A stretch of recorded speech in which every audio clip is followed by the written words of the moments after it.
بسم اللہ الرحمن الرحیم الحمد للہ وکفی وسلام علی عبادہ الذین اصطفی اما بعد فاعوذ باللہ من الشیطان الرجیم بسم اللہ الرحمن الرحیم وانتم الاعلون ان کنتم مؤمنین صدق اللہ العظیم۔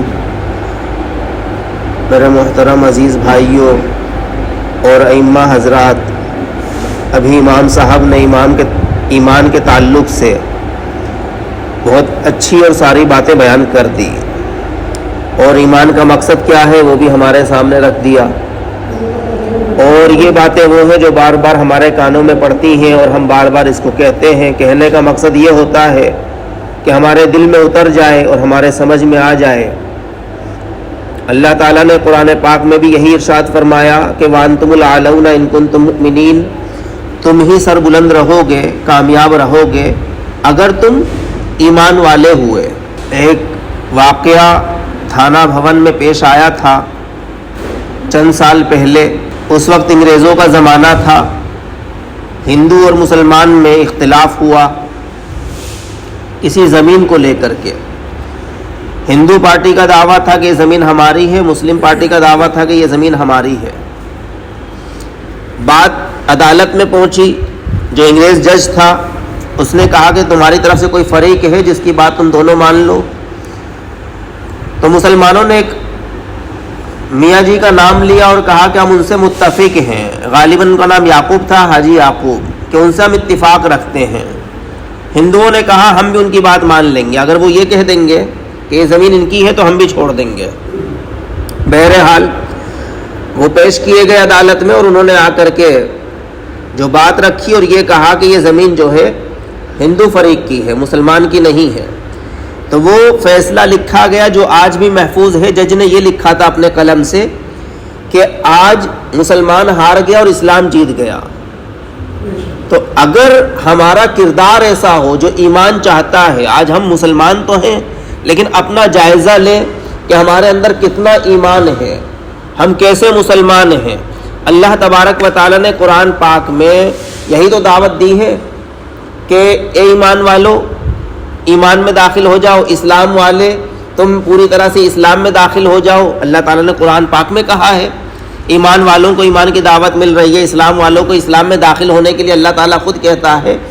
مقصد یہ ہے کہ اللہ تعالیٰ نے ہم کو پیدا کیا، اللہ تعالیٰ نے ہم کو اسلام دیا، لیکن جیسا اسلام ہماری زندگی میں ہونا چاہیے، جیسا ایمان ہماری زندگی میں ہونا چاہیے ویسا نہیں ہے۔ ہم انسان ہیں، کمی زیادتی ہوتی رہتی ہے، غلطیاں بھی ہوتی ہیں، گناہ بھی ہو جاتے ہیں۔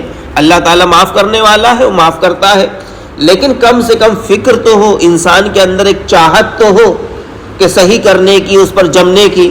جیسے ابھی حالات کے اوپر جو تازہ حالات ہوئے ابھی قریب ہی میں، اس میں آپ کے شہر تک بھی بات آئی۔ میوات کے اندر شروع ہوا تھا، گڑگاؤں تک آ گیا، گڑگاؤں میں ایک بڑا حادثہ ہوا جس کی وجہ سے پٹودی کے اندر ابھی جو مجھے بتایا امام صاحب نے، بڑا دل خوش ہوا اور دعا نکلی کہ پٹودی کے اندر مسلمان جمے رہے۔ ایسا ہی ہونا چاہیے۔ موت کا فرشتہ ہر جگہ موجود ہے، ایسا نہیں ہے۔ مجھ سے گڑگاؤں میں کئی لوگوں نے یہ کہا کہ ہم فیملی کے ساتھ رہتے ہیں، کیا ہم چلے جائیں کیا؟ میں نے کہا دیکھو، اگر تمہاری موت وہاں لکھی ہے تو تم چلے جاؤ، وہاں جا کے مرو گے۔ ایسا تو نہیں اللہ تمہیں وہاں زندگی دے دے گا اور یہاں موت دے گا۔ اگر اللہ تمہیں رزق یہاں دے رہا ہے تو تمہیں کیا حق ہے کہ تم یہاں سے ڈر کے بھاگ جاؤ؟ ابھی کوئی ایسی بات تو نہیں ہے، ایسا کوئی بوال نہیں، ایسی کوئی آفت نہیں، اور ایک دم سے ہم بزدلی دکھا دیں۔ ایک مسلمان وہ تھے جن کی اللہ تعالیٰ نے قرآن پاک میں تعریف کی ہے کہ رضی اللہ عنہم ورضوا عنہ، کہ اللہ تعالیٰ ان سے راضی ہو گئے اور وہ اللہ سے راضی ہو گئے۔ یہ جس کے بارے میں اللہ نے کہا ہے کہ رضی اللہ عنہم ورضوا عنہ، یہ بدنام زمانہ تھے۔ لوگ ان کو جاہل کہتے تھے، گبدو کہتے تھے، ان پڑھ کہتے تھے، گوار کہتے تھے، لیکن اللہ تعالیٰ نے جو شرف دیا، جو اعزاز دیا، جو انعام دیا، اس کے بعد اللہ تعالیٰ نے جنت کی بشارت دنیا ہی میں دے دی۔ یہ ویسے ہی تھوڑی مل گئی تھی۔ ان کا کردار دیکھیں، ان کی زندگی دیکھیں کہ جس وقت وہ شہید ہوتے تھے ان کی زبان سے یعنی دنیا کی چاہت اور دنیا کے الفاظ نہیں نکلتے تھے، بلکہ کہتے تھے فزت برب الکعبہ، کہ کعبے کے رب کی قسم ہم کامیاب ہو گئے۔ تو اس طرح کا ان کا ایمان تھا، اسلام تھا۔ انہوں نے جو کردار کر کے ہم کو دکھایا ہے اور اللہ کے رسول نبی علیہ الصلوۃ والسلام نے یہی تو فرمایا کہ صحابی کا نجوم فبأیہم اقتدیتم اہتدیتم، کہ میرے صحابہ جو ہیں وہ ستاروں کے مانند ہیں، ایک کی بھی اقتدا کرو گے کامیاب ہو جاؤ گے۔ تو ہمیں جو اپنا آئیڈیل اور اپنا پیشوا اور اپنے لیے اگر سیمپل سامنے رکھنا ہے، نمونہ بنانا ہے، تو اللہ کے رسول کی ذات ہونی چاہیے، صحاباؤں کی زندگی ہونی چاہیے، تو ہم بہترین مسلمان بن سکتے ہیں۔ اللہ نے کلمہ دے دیا، اللہ نے اسلام دے دیا، اللہ نے مسلمان گھر میں پیدا کر دیا، سب ٹھیک ہے، لیکن چھٹکارا تب تک نہیں جب تک ایمان پر خاتمہ نہ ہو جائے۔ تو بہرحال بات ساری امام صاحب نے بھی رکھ دی۔ ابھی جو یہ واقعہ پیش آیا اس میں بہت سارے حادثات بھی ہوئے، گڑگاؤں میں بھی ہوئے، میوات میں بھی ہوئے، اس میں لوگوں نے بہت بڑھ چڑھ کے ایک دوسرے کا تعاون بھی کیا، مسلمانوں نے حوصلہ افزائی بھی کی، جس میں جو ہماری ایک جماعت ہے جمعیت علماء ہند، اس میں عام طور سے وہ نظر آتی ہے کام کرتے ہوئے۔ جیسے دلی دنگے کے اندر جمعیت نے جو کام کیا تھا وہ کسی سرکار نے نہیں کیا، کسی پارٹی نے نہیں کیا، لوگوں نے وعدے تو بہت کیے۔ کشمیر میں سیلاب آیا تھا، اس وقت جو جمعیت نے گھر بنا کر کے دیے، اور گجرات میں جب سیلاب آیا تھا وہاں پر جو کام کیا، تو وہ قابل تعریف، جس کی پردھان منتری بھی اپنی زبان سے تعریف کیے بغیر نہ رہ سکا۔ اسی طرح سے جمعیت نے میوات کے اندر بھی جو ابھی یہ حادثہ ہوا اس کا جائزہ لیا، باقاعدہ سونا کی مسجد کے لیے ہم بھی گئے تھے گڑگاؤں سے کچھ انجینئروں کی ٹیم کو لے کر کے، کہ تاکہ پتہ چلے کہاں پر کتنا نقصان ہوا ہے مسجد کے اندر، سب لکھ کر کے لا کر کے اس کام کو بھی شروع کیا گیا۔ جس کی ریڑیاں وغیرہ دکان وغیرہ جلی ہیں اس کا بھی تعاون کیا جا رہا ہے، بہت ساری ریڑیاں تقسیم کی جا چکی ہیں جن کے جل گئے تھے، رکشے وغیرہ، آٹو وغیرہ ہیں، ان کے آٹو وغیرہ کو دوبارہ صحیح کروایا جا رہا ہے، جو بالکل ختم ہے ان کو نئے دلانے کی تیاری کی جا رہی ہے۔ تو یہی تعاون ہے جو مسلمان ایک دوسرے کا کر سکتا ہے، اس کو دوبارہ کھڑا کر سکتا ہے۔ ہم یہ سوچیں کہ اب تو ہم سب لٹ گئے، ختم ہو گیا، برباد ہو گیا، تو اپنے احساس کمتری میں چلے جائیں گے، پھر کچھ نہیں بچے گا۔ اللہ تعالیٰ نے مسلمان کو ایک جسم کے مانند بنایا ہے۔ اگر ہمارے سر میں درد ہوگا تو ہمارا ہاتھ بھی بے چین ہوگا، ہمارا پیر بھی بے چین ہوگا، پورا جسم بے چین ہو جائے گا۔ ایسا نہیں کہ انگلی میں تکلیف ہے تو خالی انگلی تک محدود رہے گا۔ تو اگر میوات میں کوئی دقت ہو تو پٹودی میں بھی مسلمان کے اندر بے چینی ہونی چاہیے، افریقہ کے اندر بھی بے چینی ہونی چاہیے، امریکہ کے اندر، چین کے اندر، جہاں بھی اگر ایمان والا بستا ہے اس کے دل کے اندر ذرہ برابر بھی ایمان ہے تو اس کے اندر تکلیف اور درد ضرور ہوگا، اور ہوتا ہے، یہ دیکھنے میں آتا ہے۔ تبھی تو لوگ دور دور سے تعاون کے بارے میں پوچھتے ہیں۔ ابھی جو حافظ سعد صاحب شہید کیے گئے گڑگاؤں مسجد کے اندر، ان کے بارے میں یعنی صرف ملک سے نہیں بلکہ کویت سے، قطر سے، سعودی سے لوگ فون کر کے کہہ رہے ہیں کہ ہم ان کا تعاون کرنا ہے۔ یہ ایمانی جذبہ تو تھا، ایمانی رشتہ تو تھا، اور کیا ہے، کتنے لوگ مرتے ہیں، کتنے دنیا سے چلے جاتے ہیں روزانہ، لیکن ایک اس کی قربانی تھی۔ اور سچ بتاؤں آج اس مسجد کے اندر خود میرا دل چاہ رہا تھا کاش اس مسجد میں حافظ سعد نہ ہو کر کے سلیم ہوتا۔ مرنا ہر کسی کو ہے، لیکن ایسی موت، اللہ کے گھر کے اندر شہادت، دو خوش نصیبی، موت سے تو کوئی چھٹکارا نہیں ہے نا۔ افسوس ہے، ہمیں بھی افسوس ہے، کسی کا بچہ تھا، کسی کا بھائی تھا، کسی کا وہ ذریعہ تھا دنیا میں، لیکن موت ہر کسی کے ساتھ ہے۔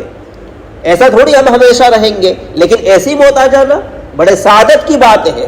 تو مسلمان کے اندر تو ایسا جذبہ ہونا چاہیے، اگر کوئی شہید ہوا ہے تو اس پر فخر ہونا چاہیے۔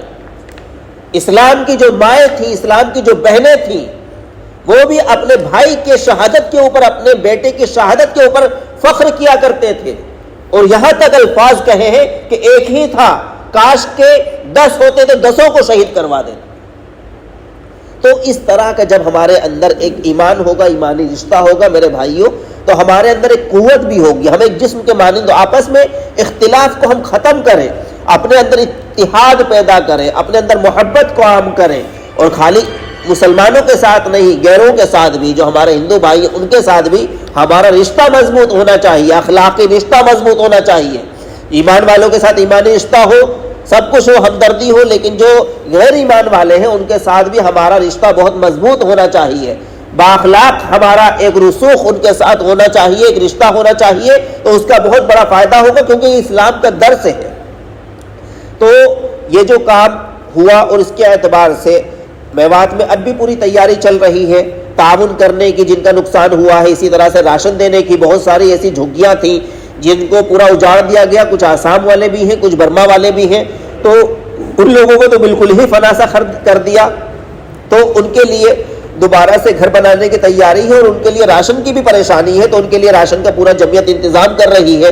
تو یہ بات بتانے کا میرا مقصد یہ ہے کہ ہم سب ایمان والے ہیں، ہمارے اندر بھی درد ہونا چاہیے کس طرح سے کسی بھی درجے میں اگر ہم بھی وہاں تعاون کر سکتے ہو، کسی بھی درجے میں، ضروری نہیں ہے ہم 1 لاکھ روپے جمع کر کے وہاں بھیجیں گے، 10 روپے بھی اگر ہمارا وہاں پہنچ جاتا ہے اور اللہ کے یہاں قبول ہو جاتا ہے تو ہمارے نجات کے لیے وہ کافی ہو جائے گا انشاءاللہ۔ تو اس طرح سے ہمارے اندر ایک فکر ہو کہ ہر جگہ ایک تو امن ہو، اور ہم فضا ایسی بنائیں، اپنا رشتہ اپنے پڑوسیوں کے ساتھ، اپنے شہر والوں کے ساتھ، اپنے بستی کے اندر ہم ایک اخلاق اور اسلام کو ایسا پیش کریں کہ اسلام کو کوئی غلط نگاہ سے نہ دیکھے، اسلام پر کوئی انگلی نہ اٹھا سکے۔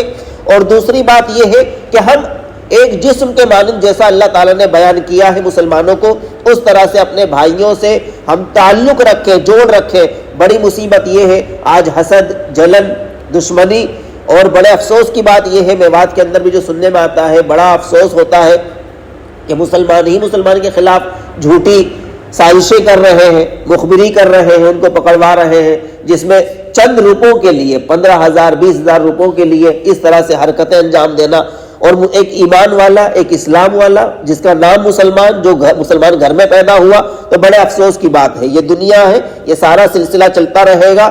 ہمیں اپنے آپے کو، اپنے گھر والوں کو، اپنے آس پاس کو، اپنے بستی کو، اپنے شہر کو بہتر بنانے کی فکر کرنی ہے۔ جتنا ہو سکے گا ہم فکر کو لے کر کے جیتے رہیں گے، اللہ تعالیٰ اتنا ہی ہم کو اجر دے گا۔ اللہ تعالیٰ ہمارے حالات کو بہتر بنائے، اور جتنے بھی یہاں پر کام کرنے والے ساتھی اور یہاں پر موجود ہیں، اللہ تعالیٰ سب کو تقویت دے اور پورے عالم کے اندر امن کی فضا قائم فرمائے۔ وآخر دعوانا الحمدللہ رب العالمین۔